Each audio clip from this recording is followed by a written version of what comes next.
Okay. બે બાબતો જે છે એ આપણી પ્રાથમિકતાને ઉજાગર કરે છે. જો આપણે સવારે ઉઠીએ છીએ અને સૌથી પહેલા કયું કામ કરીએ છીએ એ આપણી પ્રાથમિકતા દર્શાવે છે. અથવા તો અ, મારે જ્યારે બહુ જ વ્યસ્ત સમય હોય અને બહુ આખો દિવસ વ્યસ્ત હોય અને એ બધા દિવસોમાં સૌથી પહેલા શું અવગણવામાં આવે, સૌથી પહેલા કોને છોડી દેવામાં આવે, એ બાબત બતાવે કે આપણી પ્રાથમિકતા શું છે. ઓકે. અ, વર્તમાન જે સમય છે ને એમાં ઘણા બધા વિશ્વાસીઓ એ તણાવયુક્ત જીવન જીવે છે. અ, એટલા માટે નહીં, કારણ કે એમની પાસે જરૂરિયાતોનો અભાવ છે, પરંતુ એટલા માટે કારણ કે એમની જે પ્રાથમિકતા છે એ ખોટી છે. આપણે છે ને દોડ્યા કરીએ છીએ, યોજનાઓ બનાવીએ છીએ, તનતોડ મહેનત કરીએ છીએ અને છતાંય તણાવ અનુભવીએ છીએ. કારણ કે જે ગૌણ વસ્તુઓ છે એ પ્રાથમિક બની જાય છે અને ત્યારે જીવન એ ભારરૂપ અને બોજરૂપ બની જાય છે. જરૂરિયાતો પૂરી કરવાની દોડમાં આપણે જે જીવનનો જે સાચો હેતુ છે, વિશ્વાસનો જે સાચો હેતુ છે એ આપણે ભૂલી ગયા છીએ અને એટલે આપણા વિશ્વાસી જીવનમાં તણાવનો ઉત્પન્ન થાય છે, તણાવનો જન્મ થાય છે. અને એટલે આજે જે ગંભીર પ્રશ્ન છે ને એ પ્રશ્ન એ છે કે આપણે કેવી રીતે તણાવ મુક્ત જીવન જીવી શકીએ, કેવી રીતે વિશ્વાસીઓ તરીકે આપણે ચિંતા મુક્ત જીવન જીવી શકીએ. એ ગંભીર પ્રશ્ન છે અને એટલે એ ગંભીર પ્રશ્નનો જવાબ પ્રભુ આપણને માથી 6:33 આપે છે. માથી 6:33 આવું કહે છે, પણ તમે પહેલા તેમના રાજ્યને તથા તેમના ન્યાયપણાને શોધો, એટલે એ બધા વાના પણ તમને અપાશે. પણ તમે પહેલા તેમના રાજ્યને તથા તેમના ન્યાયપણાને શોધો, એટલે એ બધા વાના પણ તમને અપાશે. આ જે કલમ છે એ આપણી પ્રાથમિકતા કઈ હોવી જોઈએ એ શીખવીને આપણને તણાવ મુક્ત જીવનનું વચન આપે છે. અને એટલે આ કલમની શરૂઆત થાય છે ને એ પણ શબ્દથી થાય છે, એટલે આપણે એની પૂર્વ ભૂમિકા સમજવી પડે કે શું છે, રાઈટ. આ કલમ પ્રભુએ કેમ કીધી, તો એનું જે કારણ છે કે પ્રભુ એ માથી 5, 6 અને 7 ની અંદર પ્રભુ ઈસુએ ગીરી પ્રવચન આપે છે, એટલે પ્રવચન આપે છે પણ એ પર્વત પરથી આપે છે અને આપણે એને ગીરી પ્રવચન તરીકે ઓળખીએ છીએ, રાઈટ. સો આ કલમની અંદર હવે આપણે જોઈએ ને તો એની પહેલાની જે કલમો છે, જે 24મી કલમથી જે ફકરો શરૂ થાય છે અને એ 24મી કલમથી પ્રભુ જે અલગ અલગ જે રોજિંદા જીવનની જરૂરિયાતો છે એના વિશેનો જે ચિંતાઓ થાય છે લોકોને, ખાસ કરીને પ્રભુ જ્યારે અત્યારે વાત કરી રહ્યા છે ગિરી પ્રવચન પર, ગિરી પ્રવચનમાં એ તો વિશ્વાસીઓનો ઉલ્લેખ કરી રહ્યા છે. પ્રભુ પ્રવચન આપી રહ્યા છે વિશ્વાસીઓને, ખાસ કરીને શિષ્યોને આપી રહ્યા છે અને શિષ્યોને પણ આ જીવનની જે બેઝિક જરૂરિયાતો છે એના વિશે બહુ ચિંતા થતી હશે અને એટલે એ ચિંતા સંબંધી પ્રભુ અહીંયા ઉલ્લેખ કરી રહ્યા છે ખોરાક વિશે, કે તમે શું ખાશો, કે શું પીશો અને શું પહેરશો, એના વિશે ચિંતાઓ છે એના વિશે પ્રભુ વાત કરી રહ્યા છે. અને ત્યાં પ્રભુ બે વિરોધાભાસ દર્શાવે છે, બે જીવનશૈલી જે એકદમ વિરોધી છે એને પ્રભુ ત્યાં દર્શાવે છે. એક જીવનશૈલી એવી છે કે જે વિદેશીઓ છે, એટલે કે જે અન્ય વિશ્વાસના લોકો છે, એ લોકો એ એમની જે ઈશ્વર વગર ભૌતિક જરૂરિયાતોને પૂરી કરવાની પાછળ દોડ મૂકે છે અને એ જ પૂરી કરવામાં આખું જીવન એમનું જાણે કે પૂર્ણ થઈ જાય છે, એટલે કે જગતની જીવનશૈલી એની વાત છે.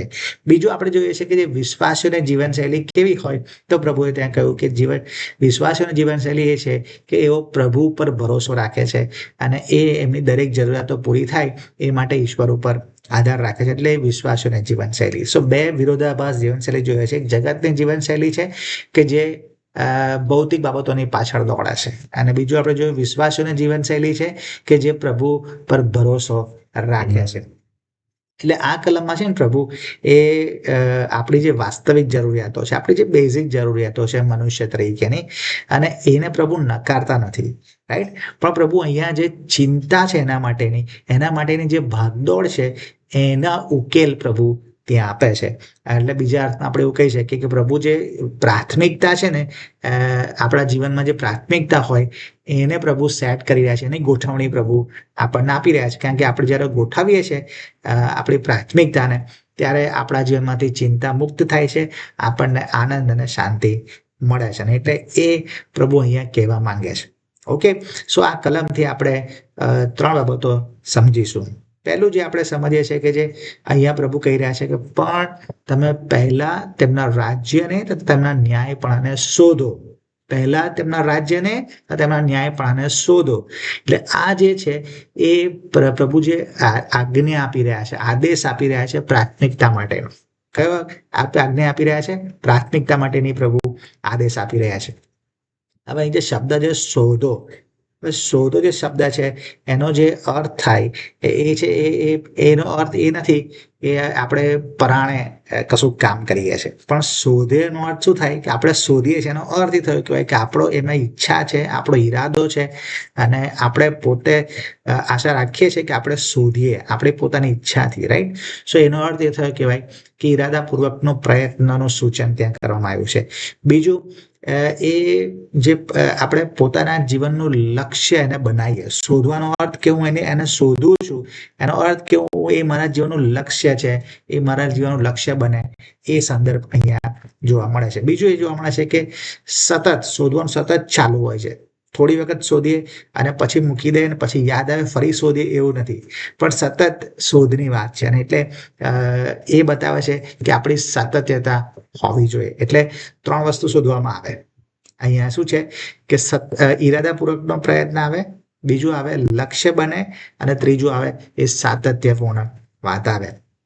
ઓકે, પછી ત્યાં લખ્યું છે કે પહેલા શોધવાનું તો ખરું, રાઈટ? ઈશ્વરના રાજ્યને શોધવાનું ખરું, ન્યાયપણા શોધવાનું ખરું, પણ ક્યારે? પહેલા. હવે આ સમયની પણ વાત નથી કે સવારે કરો કે બપોરે કરો કે રાત્રે કરો, એ સમયની વાત નથી, પણ એ ક્રમની વાત છે. રાઈટ? પહેલા એટલે પ્રથમ, મહત્વમાં પ્રથમ, સૌથી મહત્વનું કોણ હોય? તો એ ઈશ્વરનું રાજ્ય હોય, એમનું ન્યાય પણ હોય. સૌથી વધારે મૂલ્યવાન કોણ હોય? તો એ મૂલ્યમાં પ્રથમ, તો એ ઈશ્વરનું રાજ્ય હોય અને ઈશ્વરનું ન્યાય પણ હોય. અને નિર્ણય લેવામાં બી પ્રથમ. એટલે સૌથી પહેલો જો નિર્ણય લેવામાં આવે ને, એટલે શરૂઆતમાં તમને કહ્યું કે આપણે કઈ વસ્તુને અવગણીએ છીએ એ બતાવે છે આપણી પ્રાથમિકતા કઈ છે. એટલે જો વ્યસ્ત જીવનમાં હું સૌથી પહેલા કયું અવગણું? તો કે છે બાઇબલ નહીં વાંચવાનું, પ્રાર્થના નહીં કરવાની, એને મૂકી દો, બાકી બધું પેલા ચાલુ રાખો, એ જરૂરનું છે. રાઈટ? સો એ નિર્ણય લેવાની અંદર પણ આપણે શું કરીએ? સૌથી પહેલા બીજી બધી બાબતોના કરવાની જગ્યાએ આપણે ઈશ્વરની બાબતોને બહાર કાઢી નાખીએ. સો એ થાય. મૂલ્યમાં આપણે પ્રથમ નથી આપતા, બધી વસ્તુનું મૂલ્ય આપીએ છીએ, પણ ઈશ્વરની બાબતમાં મૂલ્ય આપીએ નહીં. મહત્વમાં આપણે મહત્વનું કોને ગણીશું? રાઈટ? સો એ આની વાત છે. એટલે પહેલા શું મહત્વનું છે એ બતાવે છે, શું મૂલ્યવાન છે એ બતાવે છે, અને શું નિર્ણય લેવો જોઈએ એ બતાવે છે. રાઈટ? અને શોધવું એ ઈરાદાપૂર્વકનો પ્રયત્ન બતાવે છે, જીવનનું લક્ષ્ય બતાવે છે, અને સાતત્યતા બતાવે છે. ઓકે, સો અહીંયા એનો અર્થ શું થયો કે ભાઈ કે અહીંયા પ્રભુ છે ને નિર્ણય કરવાની, એક વખતનો નિર્ણય કરવાની વાત નથી કરતા, પણ આપણા જીવનની દિશા બદલવા માટે પ્રભુ આમંત્રણ આપે છે. રાઈટ? પ્રભુ એવું નથી કહેતા અહીંયા કે તમારી જ્યારે અનુકૂળતા હોય ને ત્યારે તમે ઈશ્વરને શોધજો અને ઈશ્વરના ન્યાયપણાને શોધજો, એમના રાજ્યને શોધજો, એવું પ્રભુ કહેતા નથી. પણ પ્રભુ એ આપણી પ્રાથમિકતા માંગી રહ્યા છે, આપણું પ્રથમ મૂલ્ય માંગી રહ્યા છે, મહત્વ માંગી રહ્યા છે, અને આપણું આંશિક ધ્યાન નહીં, પણ આપણું એક ચિત્ત માંગી રહ્યા છે. અને એટલે જ શરૂઆતની જે કલમો છે ને આ ફકરામાં, એમાં લખ્યું છે પ્રભુ કે 2 ધણીની ચાકરી થઈ શકે નહીં. રાઈટ?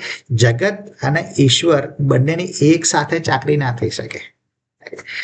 જગત અને ઈશ્વર એકદમ એકબીજાથી વિરુદ્ધ છે. એટલે એ બંને સાથે આપણે બંનેની સેવા કરી શકતા નથી. રાઈટ? એટલે વિશ્વાસીઓ જીવનમાં કેમ સંઘર્ષ અનુભવે છે?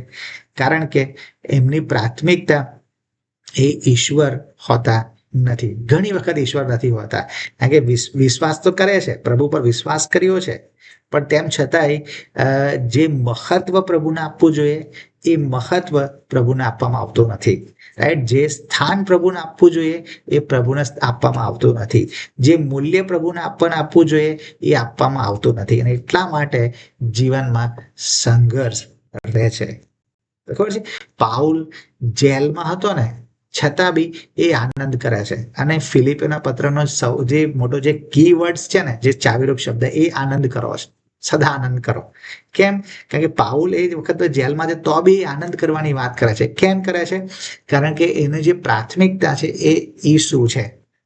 અને એટલે શું કહે છે? મારું જીવવું તે ખ્રિસ્ત ને મરવું તે લાભ. રાઈટ? અને એ આપણા માટે બને છે કે આ આજ્ઞા આપવામાં આવી છે કે તમારી જે પ્રાથમિકતા છે એ પ્રભુ ઈસુ બને, એમનું રાજ્ય બને, એમનું ન્યાય પણ બને. રાઈટ? ને એટલે આજે આપણે પોતાની જાતના પ્રશ્ન પૂછવાની જરૂર છે કે મારા જીવનમાં શું ઈશ્વર પ્રથમ સ્થાન પર છે કે ફક્ત મારા શબ્દોમાં પ્રથમ સ્થાન પર છે?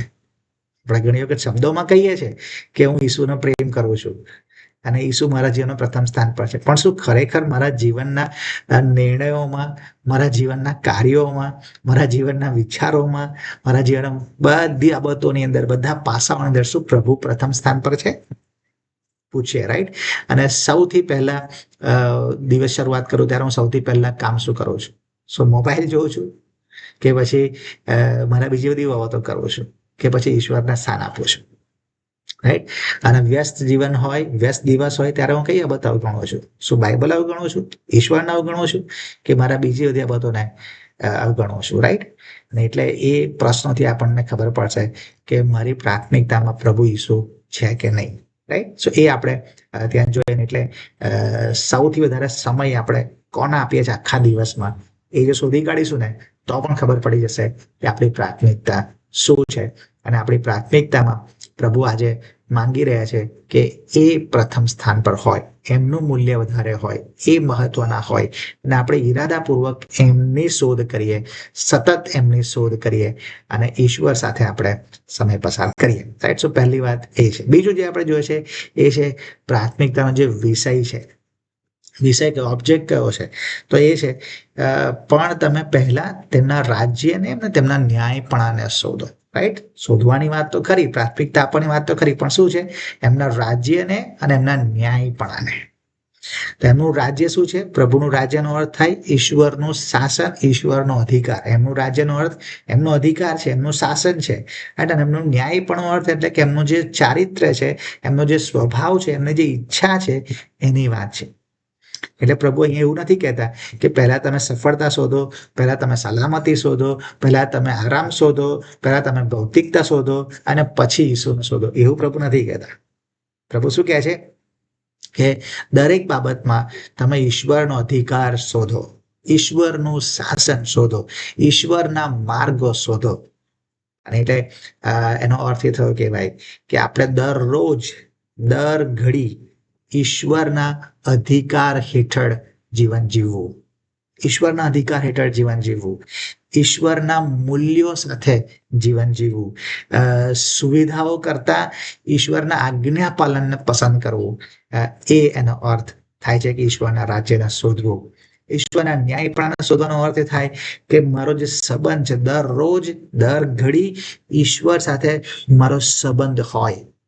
દરરોજ, દર ઘડી ઈશ્વરની ઈચ્છા પ્રમાણે હું જીવું. દરરોજ, દર ઘડી ઈશ્વરના ચારિત્ર્ય સાથે મારું જીવન ચાલતું હોય, એમના જેવું હું જીવતો હોય. એનો અર્થ એ છે.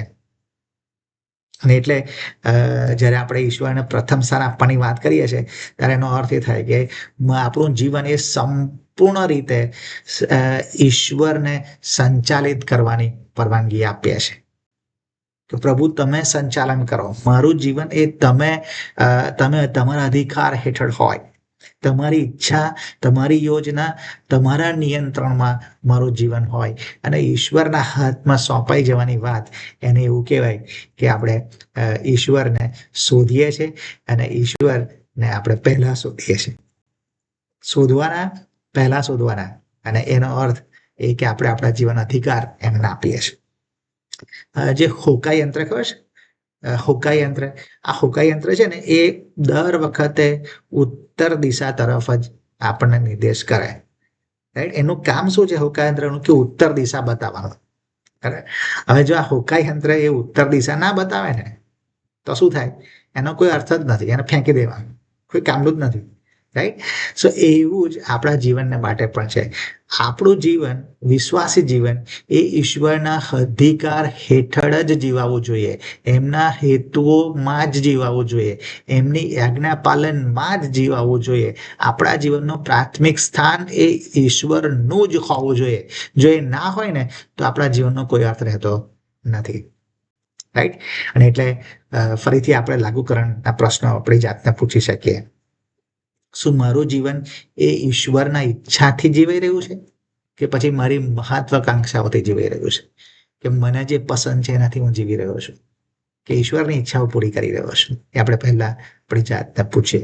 શું મારું જીવન એ ઈશ્વરના અધિકાર હેઠળ છે એવું મારા વિચાર, વર્તન અને વાણી દર્શાવે છે? આપણે પૂછીએ પોતાની જાતને. શું મારી જે પસંદગીઓ છે, મારા જે નિર્ણયો છે, શું એ ઈશ્વરના ન્યાયપણાને પ્રતિબિંબ કરે છે, ઈશ્વરને પ્રગટ કરે છે? તો જો એ છે તો આપણા જીવનના પ્રાથમિક સ્થાન પર ઈસુ છે એવું કહેવાય. ઓકે. હવે પ્રભુ આ કલમની અંદર પ્રભુ શોધવાની વાત તો કરે છે, અને પ્રભુ પહેલા શોધવાની વાત તો કરે છે, પણ પ્રભુ એનું વચન પણ આપે છે, એનું પરિણામ પણ આપે છે. જો આપણે પ્રભુને પ્રથમ સ્થાન આપીએ છીએ તો શું થશે? તો પ્રભુએ ત્યાં આગળ એ લખ્યું, શું કહે છે? એટલે બધા વાના પણ તમને અપાશે. આ બધા વાના એટલે કયા? કે જ્યાં ઈસુએ પ્રભુ કલમ 24 થી 32 સુધી જણાવ્યું ને પ્રભુએ, એમાં પ્રભુએ કહ્યું, શું કહ્યું? એમની ખોરાકની ચિંતા કરતા હતા, કપડાઓની ચિંતા કરતા હતા, દૈનિક જરૂરિયાતની ચિંતા કરે છે. તો એ જીવનની વાત છે. એ બધી વસ્તુઓ આપવામાં આવશે જ. રાઈટ. ઈશ્વરને ખબર છે. અપાશે, અપાસેનો અર્થ શું ખબર છે? અપાસેનો અર્થ એ થયો કે એક ક્રિયાપદ સૂચવે છે, અને એ શું બતાવે છે કે ઈશ્વરને ખબર છે કે આપણને શેની જરૂર છે. અપાસેનો અર્થ કે ઈશ્વરને ખબર છે કે આપણને શેની જરૂર છે. ઈશ્વર પૂરું પાડશે, એનો અર્થ એ થયો કહેવાય. પ્રભુએ આપણને બનાવ્યા છે ને, એટલે આપણને સવારે ભૂખ લાગે છે, આપણને બપોરે ભૂખ લાગે છે, આપણને રાત્રે ભૂખ લાગે છે. ઈશ્વરને ખબર છે. ઈશ્વરે આપણને બનાવ્યા છે ને, એટલે ઈશ્વરને ખબર છે કે આપણને કપડાની બી જરૂર છે. ઈશ્વરને એ બી ખબર છે કે આપણને રહેઠાણની બી જરૂર છે. ઈશ્વરને બધી બાબતોની ખબર છે. અને એટલે જ્યારે આપણે પહેલા ઈશ્વરના અધિકાર હેઠળ આવીએ છીએ ને, ઈશ્વર સાથેના સંબંધમાં આવીએ છીએ ને, ત્યારે ઈશ્વર એવું કહે છે કે જરૂરિયાત તો પૂરી થશે જ, એમાં કશું બાકી નહીં રાખે પ્રભુ, અપાશે જ. રાઈટ. કારણ કે એ ખબર છે પ્રભુને. ખબર છે એનો અર્થ શું થયો કહેવાય? કે હવે જ્યારે આપણે પ્રભુને અધિકાર હેઠળ આવીએ છીએ ને, ત્યારે એનો અર્થ એ થયો કહેવાય કે હવે મારી જે જરૂરિયાતો છે ને, એને પૂરી કરવાની જવાબદારી મારી પોતાની નથી, પણ ઈશ્વરની છે. ઈશ્વર પૂરું કરે છે. ઓકે. અને પણ અહીંયા આપણે છે ને એક વસ્તુ યાદ રાખવાની એ છે કે પ્રભુએ છે ને વૈભવી જીવનનું વચન નથી આપ્યું. પ્રભુએ પર્યાપ્તતાનું જીવનનું વચન આપ્યું છે. તમારી જે જરૂરિયાત છે પૂરી થશે. તમારી વૈભવતાના માટે પ્રભુ વાત કરતા નથી. રાઈટ. એટલે આપણે એવું કહી શકીએ કે પ્રભુએ છે ને આપણે આ ઓલવેઝ યાદ રાખવાનું કે ઈશ્વરે એવું વચન નથી આપ્યું કે આપણી ઈચ્છા પૂરી કરશે, આપણી પોતાની. કારણ કે આપણી ઈચ્છાઓ તો બધી ઘણી બધી હોય. રાઈટ. અને એ આપણી ઈચ્છા એ યોગ્ય ના હોય એવું શક્ય છે. અને એટલે પ્રભુ એવું નથી કીધું કે આપણી ઈચ્છા પ્રભુ પૂરી કરશે. પ્રભુ શું કહે છે કે જે આપણને જે જરૂર છે ને એ પ્રભુ આપશે. એટલે ઇંગ્લિશમાં બહુ સરસ એવું સેન્ટેન્સ છે કે God never promised everything we want, but he promised everything we need. આપણે જે જરૂર છે ને એ પ્રભુ પૂરું કરવાનું વચન આપે છે. આપણી જે ઈચ્છા છે એ નહીં. ઓકે. અને એટલે કારણ કે ખબર છે પ્રભુને આપણી જરૂરિયાત શું છે. રાઈટ. આપણી જરૂરિયાત જો એવું એટલે સુધી હું એટલે કહું છું કે આપણી જરૂરિયાત જો એવી હશે ને, રાઈટ, આપણી જરૂરિયાત જો એવી હશે કે આપણે હેલિકોપ્ટર જોઈએ તો પ્રભુ હેલિકોપ્ટર આપશે.